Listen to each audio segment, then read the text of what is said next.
Oh, okay. Oh, I did this wrong. Okay, let me start again. Let's see how I can share the screen.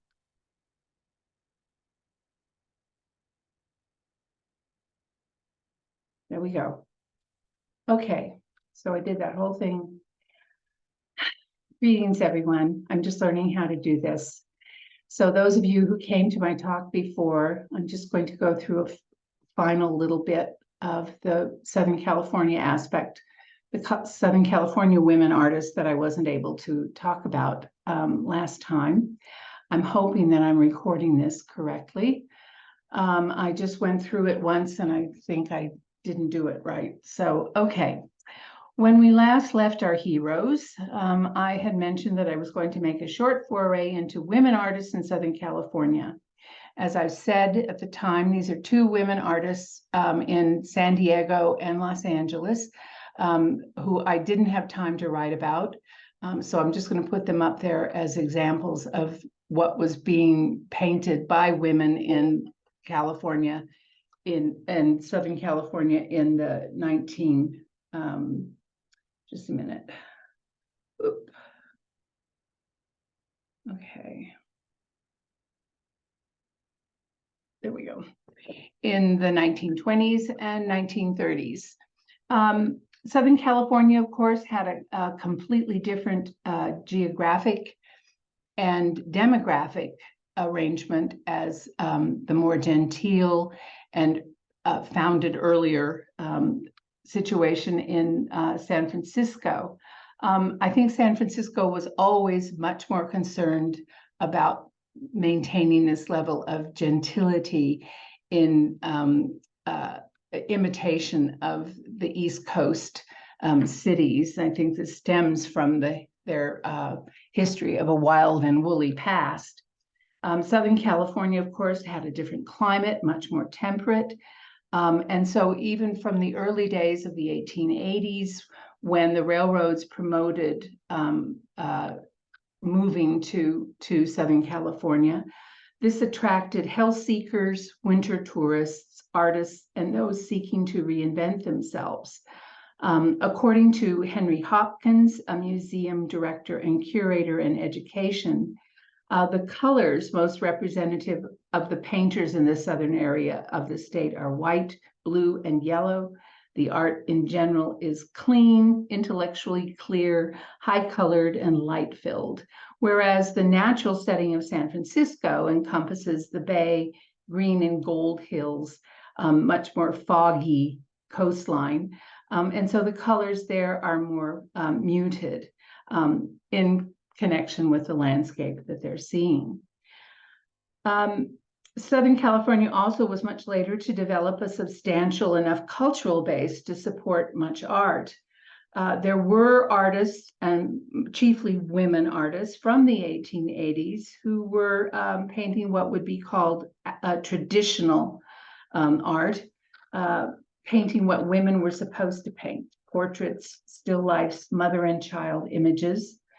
But by the 1900s, and perhaps because the region skipped somewhat over the period of Northern California genteel aspirations, modernism, at least by the 1920s, as Los Angeles's population exploded, did not have as entrenched an artistic community to fight against, and so gained easier admission to the meager outlets that were available. Part of the acceptance of these more progressive directions happened because of the presence of one very, oh dear, where is it? There we go. Okay, wait, let me start here.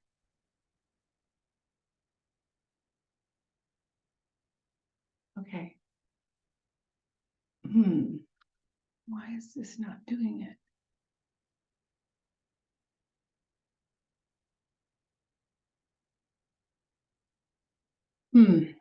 Part of the acceptance of more progressive directions happened because of Stanton MacDonald Wright.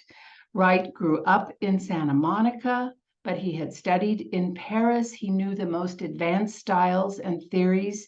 He spent quite a while in New York with the Stieglitz group, with Georgia O'Keeffe and John Marin and Marsden Hartley and all of the modernist American artists as well.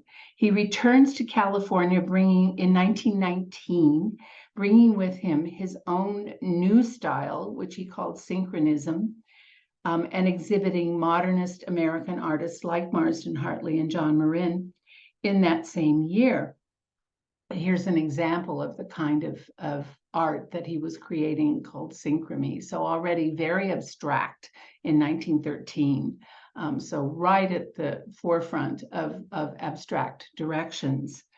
He returns in 1919. He went on to be the director of Southern California's WPA, Federal Arts Project, in the 1930s, and put on a women's art exhibition in 1942. You can see him here standing near the mural that was painted for the Works Projects Administration, the WPA, in 1935. And of course, the WPA was commissioned or was begun in the 1930s in response to the Depression. It's the only time that the American government has actually paid artists to produce public art. And there were murals produced all over the country in airports and in post offices. And it was a salvation for artists at the time. And many women artists worked on these projects as well. At the time that MacDonald Wright put on this exhibition in 1942, he wrote, "Man, having usurped the field primarily, has made for painting a male criterion, and unfortunately, women have fallen for it." A rather flippant statement, perhaps, and spoken like a man, but it did acknowledge that the most advanced artists in Southern California before World War II were women. So before we have a very brief look at these modernist women, or more modernist, progressive women artists, we must first consider some of the more traditional, extremely popular work of people like Marion Wachtel. And here's a picture of her with her husband, Elmer Wachtel, also a painter. And this is how their artworks appear in the Crocker Art Museum, on top, one next to each other. They always worked, or they were considered often as a pair, like the Künstler Ehepaar idea that I've talked about in other talks. It is interesting that almost all of the women artists, if they married, they almost always married other artists, sometimes successfully, sometimes not. But in this case, they were always considered as a pair. Here are those two artworks in a better view. Marion had come from Chicago, where she had studied at the Art Institute and had already been an art teacher when she came west with a commission to paint the Western landscape for promotion of the Santa Fe Railroad's routes. As part of this assignment, she had visited Elwood Cooper's ranch in Santa Barbara in 1903 and became enchanted with the eucalyptus trees Cooper had introduced to the region. So Marion was already an established artist before she came west and had begun to adapt her landscape paintings to Californian light and color when she met her husband in San Francisco, contrary to what some of the biographies say. She was already much more established as an artist than he was at the time. They married in 1904. Elmer had studied with that grand old man, William Keith, the one art teacher that so many of the other artists in California had studied with. Together, they focused their painting on the California landscape around their home in Pasadena, particularly known for their renderings of the eucalyptus tree that flourished in the Arroyo Seco. Legend has it, and we're never able to really confirm this, but it was said that Marion acquiesced to Elmer's career ambitions, giving up oil painting in favor of watercolors until Elmer's sudden death in 1929, when she began again to paint in oils. Their work became immensely popular and immensely reproduced. It was acquired by all the well-to-do in Pasadena. And subsequently, I just learned that Jane Fonda had a collection of Wachtels that she just sold a few years ago. As one critic wrote of Marion's work at the time of Elmer's death in 1929, quote, "Wachtel paints livable pictures. No other artist has created as much romance in California landscape as this talented California woman. No California woman has had more of her paintings reproduced in color printings for use in American home decoration than Marion Wachtel." So you see, it's reproduced, it's popular, it's used for decorative purposes. Such a statement made in 1929 indicates that such painting was already seen as popularized and therefore not modern enough. At about the same time, a local art critic named Merle Armitage, married to a very bohemian artist himself, referred to such paintings as, quote, "the usual output of pleasant calendars," unquote, and coined the derogatory term the eucalyptus school of painting to describe these examples of what he called harmless art. So there's that indication that modernism, that the definition for modernism is starting to be that which is dangerous or on the edge, avant-garde. So popular, pretty painting was not considered to be modern enough. So this is more than just a critique of stylistic conservatism. Such remarks had as much to do with lifestyle and attitudes about art as necessitating an expression of modern life. And certainly for women artists, the criticism focused on attempts to curtail women's participation in art exhibitions and support of male-dominated modernist directions. Helena Dunlap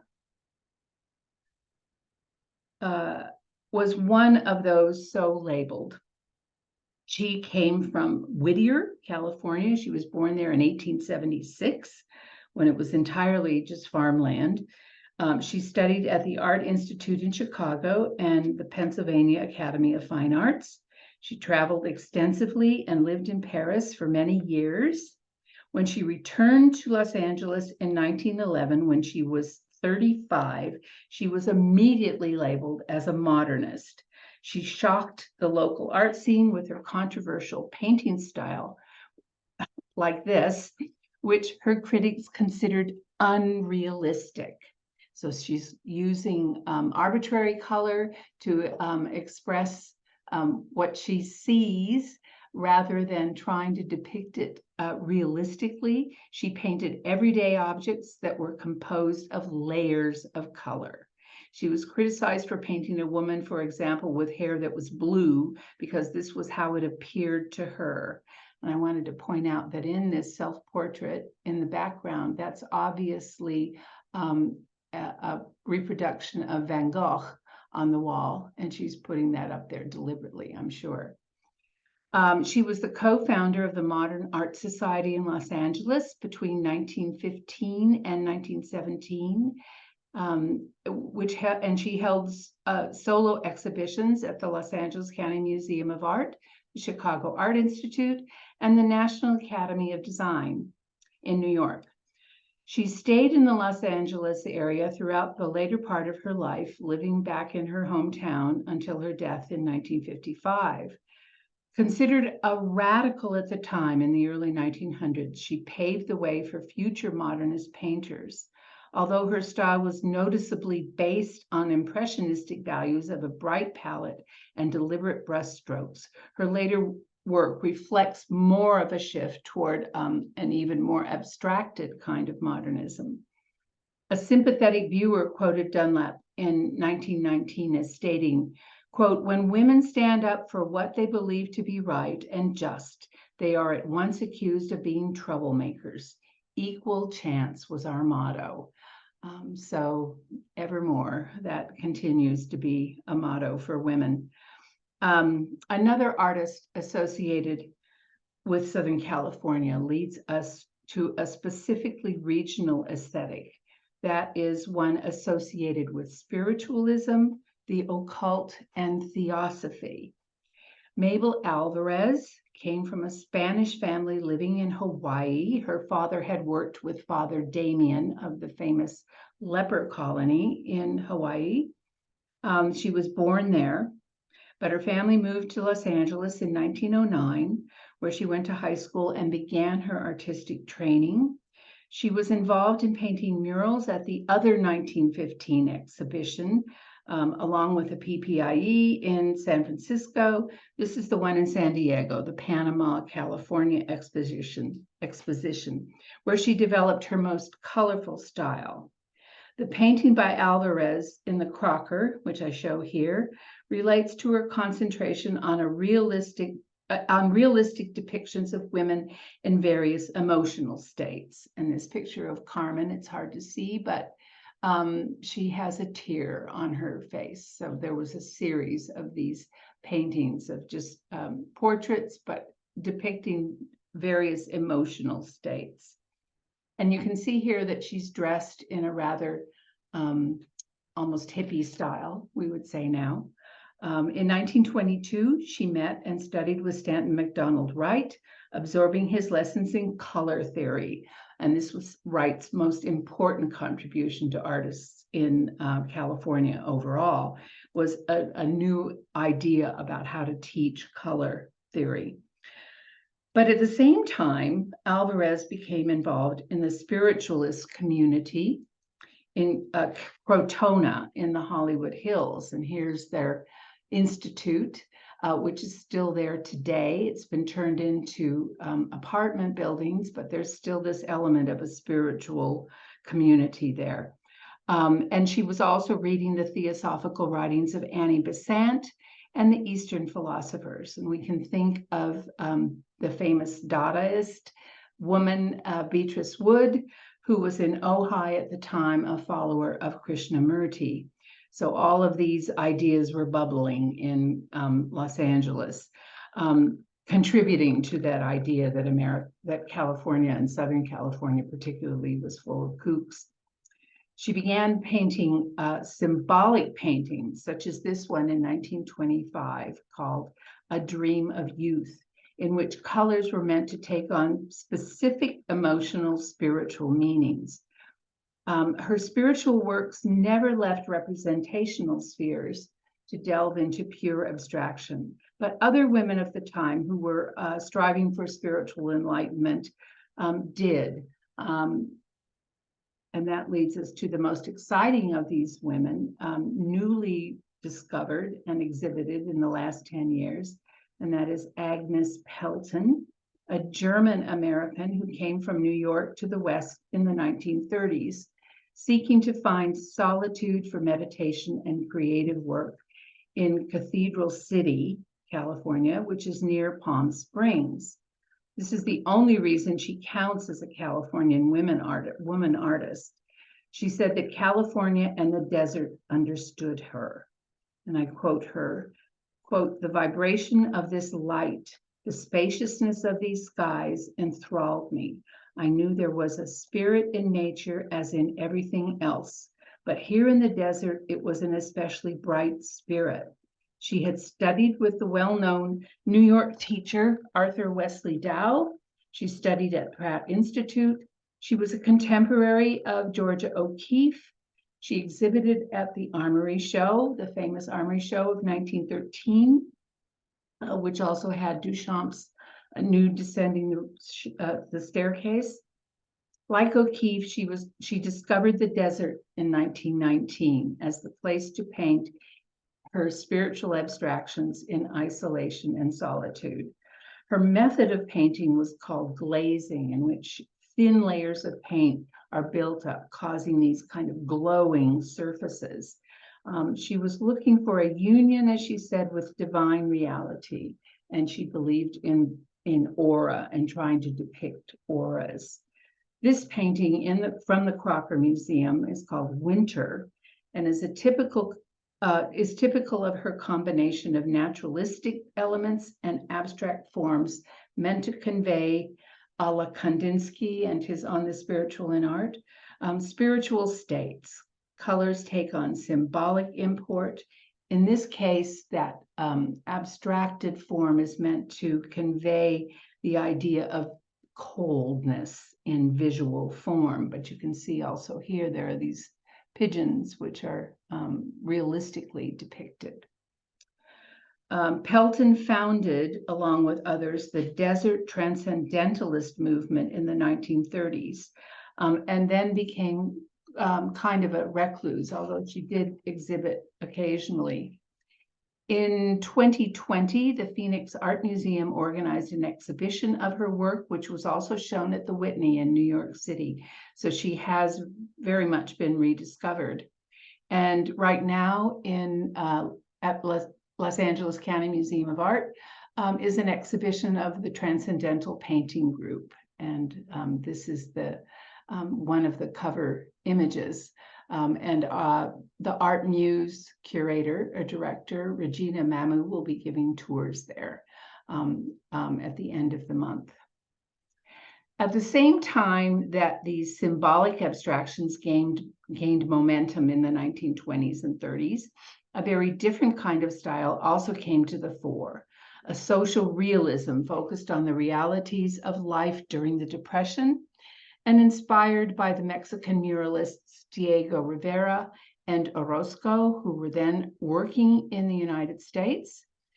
Their approach, the Mexican muralist approach, was adopted by many of the artists of the WPA who had been commissioned to paint murals in the public buildings throughout America. Some of these realist artists veered into a kind of surrealism or magical realism as well, which appealed to many women painters. The women were able to avoid the misogyny of the European surrealist artists while applying some of their meticulous style of painting. One Southern California woman who works in this realist direction and has only recently been retrieved from obscurity through the efforts of the organizers of that 2019 Pasadena show is Ruth Miller Kempster, shown here in a self-portrait from 1950 on the left. One writer in reviewing this exhibition mentioned that, quote, "The biggest find may be Ruth Blanchard Miller Kempster, an inventive painter and muralist who worked in a magic realist mode. In her unfinished 1950 self-portrait, Kempster casts a withering side eye at this man's world. She holds her paintbrush like Cruella de Vil would." The Crocker, at about this time, also acquired a work by Kempster called Working Stiff. And we'll talk about that in a minute. Ruth Kempster was a native of Chicago, but she moved to Pasadena at age 18. She traveled to Europe and studied in Paris and Florence, came back to California, entered one of her works at the Olympic art competition for LA's 1932 Summer Olympics. The Olympics had an art competition as well. Up until the war, I think, up until World War II. And her work of these wrestlers won a silver medal. Kempster was very much influenced by Diego Rivera's kind of social realism, or as one critic calls it, the chunky figured social realism. The title of this work, Working Stiff, acknowledges, of course, the plight of the unemployed during the Great Depression, this composition of a young man with this downcast gaze. His hands now seem to have little to do. He's kind of fluid and flowing of this very tired body, but the atmosphere, the landscape around it is very reminiscent to me of the magical realists of Germany and Italy at the time, these very angular forms and boxy geometric shapes. Kempster taught for many years in Pasadena and then retired to Santa Barbara. When her realist style became outmoded and overwhelmed by abstract expressionism and the male-dominated art world, she disappeared from the art scene. Her last exhibit was in 1953 at what is now the Norton Simon Museum. Finally, I thought to close this talk with one of the works by Kempster that resurfaced when the Pasadena Museum of History exhibition was on. And here's the banner at that exhibition. This one is called Housewife. It displays the haunting sadness, perhaps reflecting Kempster's own frustration with the limitations imposed on, let's see if I can put that down there. Okay. Imposed on women artists, sort of an, is this all there is? Using that strong receding perspective, moving back to the husband reading the newspaper and a little girl putting up the dishes. Very surrealist in a way in its use of that strong, almost like Hitchcockian perspectival depth. Many writers comment on the fact that despite their renown and well-favored reviews at the time, once abstraction became the only modern style to count in the 1950s, all of these California women artists were completely forgotten. It's only in recent years that their stories and their art have started to be retrieved. And I end with this one, which is showing the curator, Maureen St. Gaudens, for that exhibition at the History Museum. She's the author as well of a 4-volume set on women artists called Emerging from the Shadows. And also, if you have any questions, you can write to me or the Crocker Museum's, if you want to look at the works that we've been talking about at this one. And a good site that I found for the documentation of California women artists was this one by Anne Harlow, in which she does some very good biographical searching for them. So that's it. And let me see if I can figure out how to turn this off. Pause, share, stop. I stop it that way. Stop share and end.